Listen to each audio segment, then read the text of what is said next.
Hello everyone and welcome to the first episode for State of Decay, the Lifeline expansion. In case you don't know, I actually did cover State of Decay and its first expansion breakdown earlier in this year. I did a little bit of State of Decay. That's going to be like the storyline version of the game, if you want the storyline, the campaign. Kind of. I'll say storyline, not really campaign. And State of Decay Breakdown uses the same map as the original does, but it's set in like an open world kind of state where you start out in the middle of nowhere and you just try to survive the zombie apocalypse and gather people with you, and there is no real storyline. You kind of make your own story. And that's the one I kind of stuck with through for like 50 episodes or so. I had a lot of fun with State of Decay Breakdown. And I remember saying in one of my episodes through that is I really wish they would make another State of Decay where there was in a city, like a proper big populated city. And then State of Decay Lifeline comes out about a month or so ago, and it is in a whole new map, a city, and this time you're not just a random person out in the countryside trying to survive, but you're actually part of a squad of soldiers who are trying to survive the zombie apocalypse. And from what I can tell, I have played just a little bit, they're all trying to find the cure to the zombie plague. So, like I said, I have played a little bit of it, not too much, but I will start a new game here so we can see it from the beginning. I've only played the first couple missions or so, just to kind of get myself used to the controls again, because it's been a couple months since I played. Stay back. We will open fire. All right. Diplomacy. And here we go. Greyhound 1 to Doghouse. We've got over a dozen hostiles here. We need orders. Doghouse. Your ROE is kill all hostiles. Do not think, just stay alive. Get right on that. There we go. Whew. Reload. Oh. And we will melee these two. And blah. Yeah! That is how you slay a zombie. You realize Yeah, it these is. were people, right? Emphasis on word. Greyhound 1 to Doghouse. We're still here. We had to abandon our vehicle. Medevac is ready to go, but right now, Greyhound 2 is busy fucking up my LZ. Get over there and secure that extraction point. We're not going to be rescuing anybody if we can't even land a damn helo. Doghouse out. Alright, so one of the new features, real quick, about Lifeline is that every car now has vehicle storage. How awesome is that? Thank goodness, right? If you have played State of Decay, I didn't join the army to shoot Americans, man. you'd probably be pretty excited about that. I think we canceled their passports when they joined the living dead. It's not like they were recruited, Vince. They fucking died. So keep You can that still kill crack-talking zombies with your bullshit car up your door. ass where it belongs. Somebody's got something up his ass. Private Vincent, do you think the end of the world needs wise asses or soldiers? Soldiers, man. Well, if you see one, you let me know. Oh, zing. So right now we're on the way to the LZ. And most of these cars that don't look totally trash, you can take over if you want. But in the other State of Decay games, the pickup truck was my go-to car, because it's fast enough and it's really durable. Alright, so our LZ is up here. And it is under attack. This is the LZ, but we're not landing a helo on those Zeds. Alright, so we gotta get out, defend the LZ. Hey, zombie. So when possible, unless you're really being swarmed, you typically want to stick to melee for killing because bullets are a resource. And there's not an infinite amount of them. Yep. Get out of here. Zeds reached the north gate. Zeds have reached the north gate. Okay, I'm gonna go inside. You can see them on our minimap there. They are swarming the middle. I'm gonna start shooting these. So that icon means that that person is now in need of help. And if you do not help them soon, they can and will die. Just to let you know. Definitely can die. Oh, that gate is messed up. Hello, zombie. Goodbye, zombie. Uh-oh.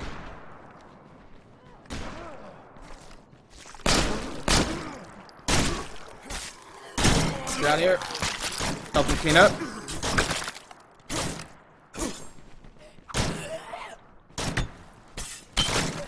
Ooh. Against the fence. She's dead, dude. I cut all. Maybe I'm not. Greyhound 2. I thought we lost you. You never call, you never write. It's just the two of us now. I don't even know what happened to my comms. Everything went down so fast. This whole mission is assed up. We dug in here like they said, but these bastards got in here anyway. Greyhound 1, I show you're at the LZ. Finally, I got a helo en route. Get on the road and pick up that high-value asset before we have to go wheels up. Roger, you have our position. Tell the bird to land inside the fence and get the doctor on board. Roger that. Maybe one thing will go right today. Doghouse out. We have a chain of command? Like, this is totally different from the State of Decay games.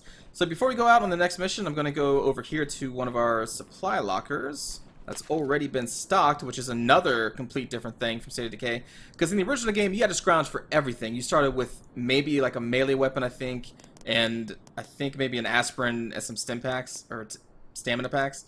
But now our supply lockers have guns, we have a couple melee weapons, we have grenades, silencers, no backpacks. I'm going to keep the gun I have. I'm going to stash this pistol. Now, this is a quick thing. I'm probably going to go over a lot of the mechanics of this game in this first episode, just in case people haven't played or seen the State of Decay series did earlier. So above the pistol, you're going to see a number. That's your influence points. My total number of influence points is in the right side of the supply locker section. You see 250. Influence is used to grab everything in the supply locker. So if you don't have enough influence, you're not going to be able to take out better weapons, basically. There's also other things that influence affects, but that's kind of the main thing. So I'm going to stash that, and when we do, my influence goes up, because I no longer have that as part of my inventory. So that's a pretty big thing to look out for. I no longer need those bullets. I will need this caliber, though, for our main gun. In fact, I think I'll grab some more, and we'll just stash that. Yeah. And I will keep my telescoping baton. And in the bottom right of the telescoping baton, you will see the wrench. That is the durability. So weapons, melee weapons have durability that you have to watch out for. They can be repaired with special buildings that you can make in your bases, which we'll get to that in a little bit. For right now, let's go to that next mission. Oh yeah, let me show you the map. So this is the new map for State of Decay Lifeline, right? The name of the game. I'm really hoping, I haven't checked yet, but I'm really hoping you can go into these red areas and that they're not just marked off at these streets that go into it. Because if you actually can't go into the center of this map, then this is actually going to be kind of small, I think. But we'll see. Maybe they'll open up later. Because it seems like this DLC, at least for the opening part, follows a storyline of some sorts. Let's go take this military vehicle.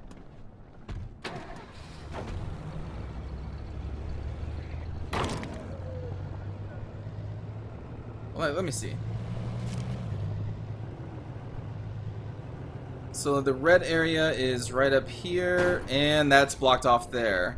Yeah, I have a sinking feeling that the red area is blocked off.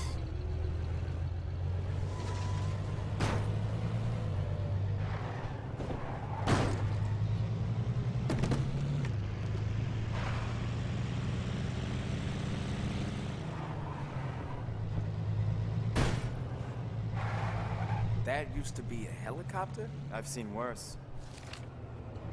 Alright, so we're here looking for a doctor. So we're going to need to clear the area. We're at the objective. And I'm going to use some of my bullets here. No visual on the asset. I want headshots on all tangos, standing or otherwise. Shoot. Confirm that our asset. The marine zombies are a little resistant to the headshots because they have helmets on.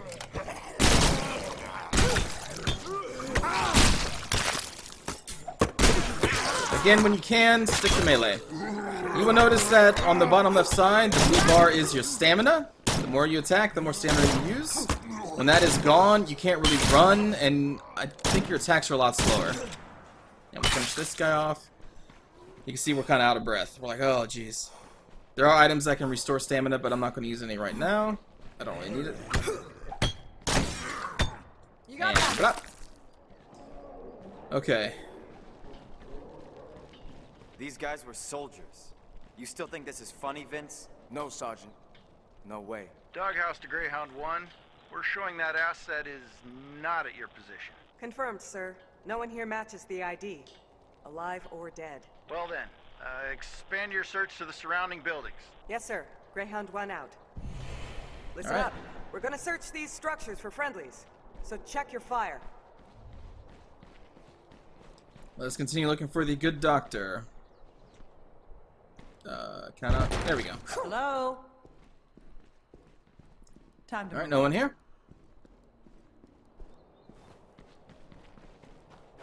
Let's quickly look over. Hey, hello.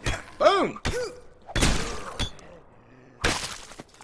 Now, from what I remember, the ammo that your allies, your squad mates spend doesn't actually count, so they can just fire all day long.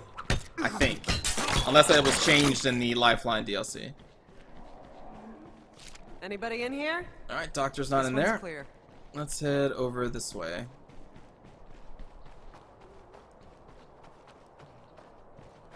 Hello? Hey, It must be alright, there Dr. he Thomas is. Horn. We're here to get you out. Let me check this. I'm not sure that I should. Doghouse actual to Greyhound 1. That helicopter is moments from your position. We need you to move. Roger. Awesome. We're loading up the asset now. Oh, thank God. I mean, that's good news, Greyhound 1. They're scratching at the damn gates over here. The sooner you get him in the air, the sooner we can all get the fuck out. Now go! So, what I picked up here, sometimes you'll come across resources, and when you see a resource, you can either open it to see what it has, or you can take it back to your base to add to your resource pool. You can only ever carry one at a time, but with the vehicle storage now, you can actually transfer more with each run that you do instead of just one at a time. But for right now, I'll just take this one, this material supply resource, and we will head back to base. Kill this person there. Oh boy. Yup. Nice. Nice kick, Doctor. Now, I could put this in the storage of the vehicle, but there's really no need to because my next stop is the base. I'm out of gas. So I just keep it on myself. When you have that rucksack on you, running takes more stamina, fighting takes more stamina, so you typically don't want to fight. You definitely don't want to run, really, if you have a rucksack on your back. You also can drop rucksacks, too, in case you get into a sticky situation.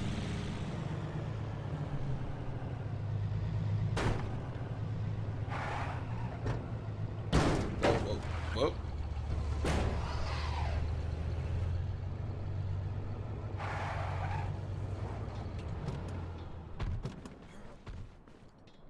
Now to drop off a resource, you just walk up to your supply locker and blah, there we go. You can see on the top right, we got some morale, we got influence, and we have supplies. Or materials, sorry, that's what that resource is called, materials. Now I need to wait for the good doctor to come in here. Dust off in 2 minutes. Where are you taking me? Out of here. I mean, does it really matter? We're taking you to HQ. Apparently, your research is our best hope for curing this thing. Let me spell it out. I'm infected. One of those things bit me. I'm a dead man. You're wasting your time. I'm not here to decide who's a waste of time. I'm here to get you out. What if I turn while we're airborne? Attack the pilot? Bring us all down? What good did I do then? Hey, whoa! My time is up. Hey now, you gave the doctor a gun. To save somebody else. Doctor, no! Someone could have maybe stopped him. Or not, that's fine. I guess we call off the medevac. Okay. Who gave that doctor access to a weapon? We have a Not lot me. of dead soldiers here, sir. We're now securing all weapons we can find. Well, it's too fucking late now, isn't it? Why don't you just hand your rifles over to the Zeds? Save us all some trouble. Sir, what's the plan That's now? messed up. Just stand by while I unfuck this problem you created. Sir, this entire area is exposed to the enemy. Our ammo won't last forever. Shore up your position, soldier. Long as you don't fuck it up any worse, we can keep you supplied by air. Just stand by and don't let anyone else die. Doghouse out. How bad So now we have to wait for orders. Okay, so time to go over some more of the game mechanics. Try to go through this as fast as I can. So this is your main screen where you see everybody that you can, or that's actually recruited and in your base. Some of them you can take over, like these officers I think are the only people you can actually switch to. In the previous State of Decay games you could switch to anybody, but like this guy I can't switch to, that guy I can't switch to, but she is an officer, so I'm assuming that's why we can switch to her. And I'm also assuming that Hawks is also a officer. Commanding officer, you can actually see it in the traits in the middle section down there. So let's say the same for her? No. What does this do? So yeah, everybody has traits. This game is really cool. Went through an intensive training in marksmanship and decision making that defines a qualified sniper. If in command of this entire operation and of base Black Friday, which is this base we're in right now, we'll get to that here in a bit. That's when they'll name it in a little bit. Bad call. Made a bad call in the heat of battle that cost lives. Was never officially blamed for the incident, but can't let go of it. Has become extra cautious as a result.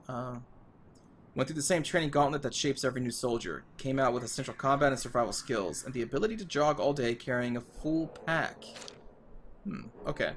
Now, below that, you will see stars. These are your ranks in the different categories or stats. You have cardio, which is running, mostly running, I think. Wits, I think, is your search speed and what you find in your searches. I'm trying to remember this. It's been a few months since I played, so I'm a little rusty. Fighting is fighting. Shooting, she has full marksmanship, or full level in already. So what that means, she also has leadership, is that if we go to her screen specifically, we can go down here and you can see that that is full. Now, because she is max ranked, she can now choose a weapon specialization when it comes to guns. You can only have one, so be sure you get what you want. Now, she had a sniper trait, so I'm kind of wanting to give her rifles. Transmitting coordinates now. And throughout the game, you're going to get these side quests. Like this right there is a side quest. So yeah, I think I'm going to give her specialization rifles. So I'm going to choose. And now that we have that, we can go into here. When you raise your weapon to aim, you'll snap to the target closest to your crosshairs, increasing your shot? Is that supposed to be shot distance? With rifles? Enables you to use the ability at a greater range. And as we continue using rifles, this will increase and give us even more abilities for rifles. We can also choose a special technique. Just like weapon specialization, you can only choose one per character. Focus aim. Intense concentration makes the world around you slow to a crawl as you line up the perfect shot. That sounds like something we would want as a sniper, so I'm going to choose this one. To focus aim while aiming, which is the left trigger, we need to tap the left button to slow time for the world around us. And it does use stamina. So let's just show that off real quick. So we'll be like, pop. It's kind of hard to tell now because not many things are moving, but you can see the stamina is being used, so trust me that it was working. Okay, now to go over some other things. This is the status of our base. This is our influence, which I went over a little bit before. Population that we currently have. Labor means how many people are not tired or injured and can work. Beds is, well, self-explanatory. And fame. I think fame influences how many people want to join your base. I think is what that did. It also, oh, it increases the influence we have at the start of each day. Okay, maybe that's another thing it does. Alright. And then these are our different resources. We have food, medicine, ammunition, materials, and fuel. And it tells you how many we're going to go through daily, and that's usually based on how many people are currently in the base. So we're going through 6 ammunition daily, 1 of these, and 6 of these. Now this doesn't actually affect... I don't think this affects the physical ammo we have in the supply locker. It's just kind of like a generic stash that we have. So that's the... Whoa, where did you come from? Sir, we've Whoa! located Army personnel in need of assistance. The person just appeared and disappeared. And that's another side mission that just came up. Okay. So those are our different stockpiles. Now what are those stockpiles used for? Mostly they're used for upgrading your base. So this is our base. We have 4 open slots right now, and 5 slots that need to be repaired, basically. That's what it means when it's red. So let's start up here. We have the mess. So we're going to set up the mess, and you can see it's going to take 3 of our materials in our stash. So if we do a mess, it will protect against food contamination, and if we have a good cook, which means a good cook trait, or cooking trait for a person, one of our soldiers, then we can use the mess to do feasts. So I'm going to get that up. This is the barracks, so this is another 3 supplies, and this will provide bunks for 8 additional soldiers. Bunks is important because people do need to sleep to keep their stamina up. And you can even see we can do a special ability, Good Night's Sleep, which will increase everyone's stamina by 10. Actually, I think that just happens by default. Next, we have the Ops Center. Another 3 supplies to get this up and running. Our CO will provide benefits to the entire unit based on their individual leadership style. So that's something we'll get. The CO will also be able to issue orders that provide short-term advantages to the operation. So that's going to be a special ability that will most likely also use influence points. So again, influence is pretty important. And then this will also open up research to upgrade our facilities. So we're going to set that up. Last thing is going to be a stockpile. Yeah. So this will increase the storage space that we can have so we can actually store more food, medicine, ammo, materials, and fuel at one time. And then this is landing zone. If we get this up, our LZ is highly visible from air, and it will make a great drop zone for supplies from HQ. That sounds pretty important, so I will do that. For our open slots, let's see, we can set up a field workshop. So this will allow us to repair and unjam weapons at the supply locker. So this is really important, especially if you focus on melee. Hold on. This is an actual mission. Greyhound 1. We've fortified a position at the LZ. New outpost uses call sign Black Friday. There's All right, Black Friday. You've got new orders. I'm putting together a list of people who work with Dr. Horn. People who knew his research and might be able to make a difference. If any of them are alive, then maybe we can still salvage this thing. Just tell us where to go. First up is his ex-wife, Julian Horn. She's a surgeon at University Medical. She was being ground evac'd on the other side of town, but the way the highways are jammed up, we think she's stranded. Get to her last known location, track her down, and bring her in. Doghouse out. So that's our first actual order. So, you have an order from HQ. You don't have to follow them right now, but if you wait too long, that is dereliction of duty. So we do have to do them eventually. I wish it kind of was more specific on how much time we have. But anyway, so field workshop is really important because the melee weapons do break over time. So I'm going to definitely use a field workshop so we can keep those weapons repaired. And let's see, field medic. That's actually pretty important too to keep people healthy. More barracks is something we don't really need. We can't do this yet because we don't have enough supplies. Latrine, keep it clean to protect against sickness. And a generator to provide electricity. Uses up fuel to provide electricity to the base. Some facilities and actions require electricity. This is new to this game. There's no electricity in the original State of Decay. I think for right now I'm going to set up a field medic. And then the other two spots, I'll probably do a generator and probably a latrine, I guess. So right now, those two spots you can see are right here. So these are going to be built over time, and those will eventually probably pop into tents, and there'll be stuff inside the tents. Okay, anything else to go over? I don't think so. So right here was one of the side missions that we got on the radio. We can get that stranded soldier, and I think they'll join us. We can do a supply run with Kilo. So I think Kilo is now over here. That's one of our soldiers. Intercept a zombie horde. That's just kind of a generic thing you should do. And then here is our actual mission, rescue Julian Horn. Yeah. Okay. So I think I would get to all that in the next episode. So thanks for watching this one. I know it was a lot of talking, but I feel like I have to explain some of the basic game mechanics just in case people don't know how State of Decay works. I almost said State of Emergency, which was a terrible PS2 game. So anyway, again, thanks for watching. I will see you on the next episode where we do some missions and get this base upgraded. Take care, everybody.